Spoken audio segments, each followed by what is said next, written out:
Welcome back to AM Northwest. It's a great way to get outside this summer and explore the Northwest.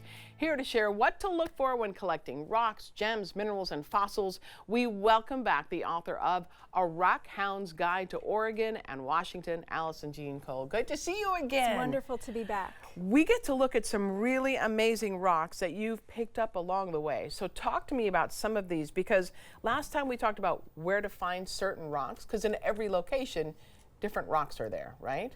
Yes, and these are all materials that I collected while I was researching my new book. So it's all Oregon and Washington materials, and some of the things that I find to be the most interesting. Okay, let's pick one up and start and tell me where you found it. Sure, a favorite right here. There's actually a little fossil leaf buried in this little chunk of sedimentary rock. Yeah. You can see it just here. It was a real surprise. I didn't think that I was in a fossil-bearing area. Where were you? Remember? So this is along the Owyhee River corridor. So this is a leaf that probably fell into a little lake that formed after these large volcanic explosions occurred. When you're walking along, are you looking down at all times to spot different rocks? Yes. I mean, because at some point you got to look up. It can be very treacherous. Yeah. Rockhounds tend to trip. Yeah. Yes. Oh, I bet you do. That's so funny. Yeah. That's beautiful, though. Okay, let's talk about this one. I'm just going to randomly pick a rock. All right. This is Oregon's state rock, a thunder egg. Oh, yeah. So these come from Central Oregon, mostly out of the Clarno Formation, and they are gas pockets in volcanic ash that have been filled with silica. And so when you spot it, though, isn't this what you kind of spot? These are some lumpy, ugly, toady brown balls. Yes. Yes.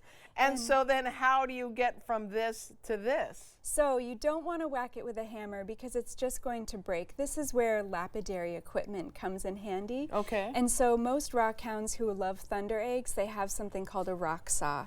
And it's a specialized saw made for cutting a rock in half.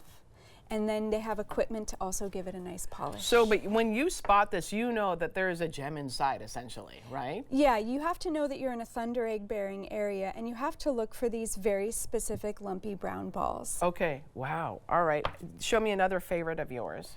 Here, this is a petrified wood limb cast, and it's from the Congleton Hollow and Dendrite Butte area, similar to the thunder egg regions. These are trees. The tree is no longer there. It's a cast of the tree.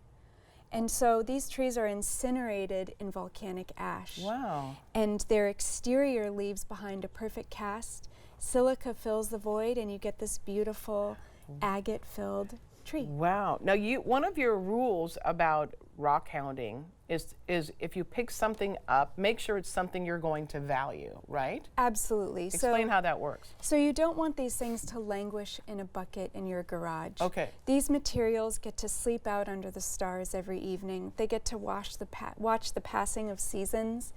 Can you give this rock anything better than that? Usually the answer is no, but the idea is to try your best. Okay. So can you display it or gift it or do something with it in a meaningful way?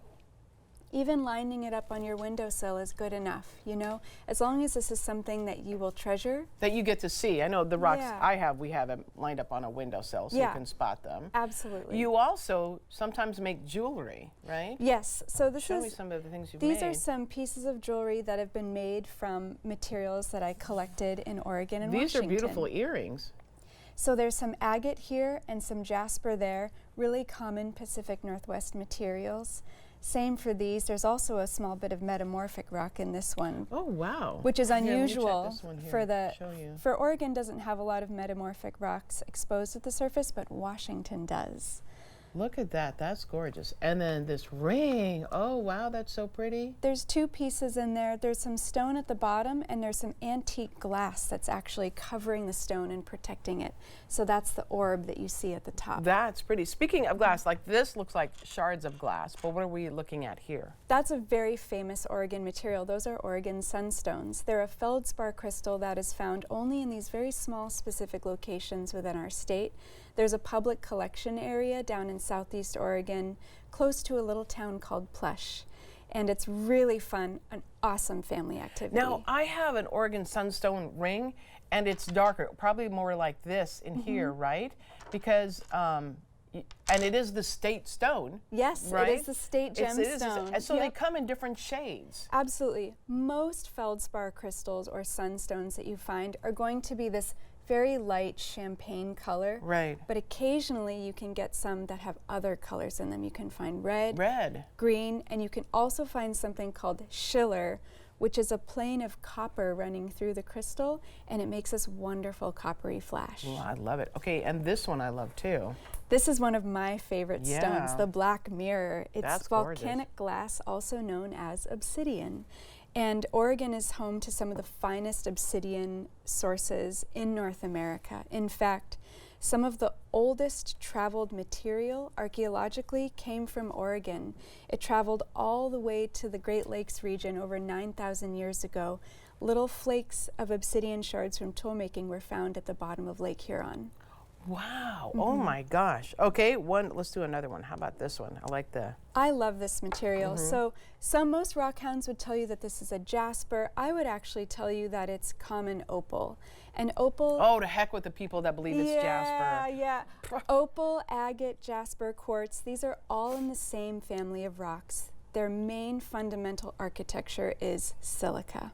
It's so interesting what you see in a simple rock, because they're not so simple. There's history there. There's a lot of history, and there's a lot of age. For example, there's this humble clam right here. Oh, look at that. So this is collected at Beverly Beach, and this clam washed up, just like clams and shells wash up on the beach today, except that it's 25 million years old.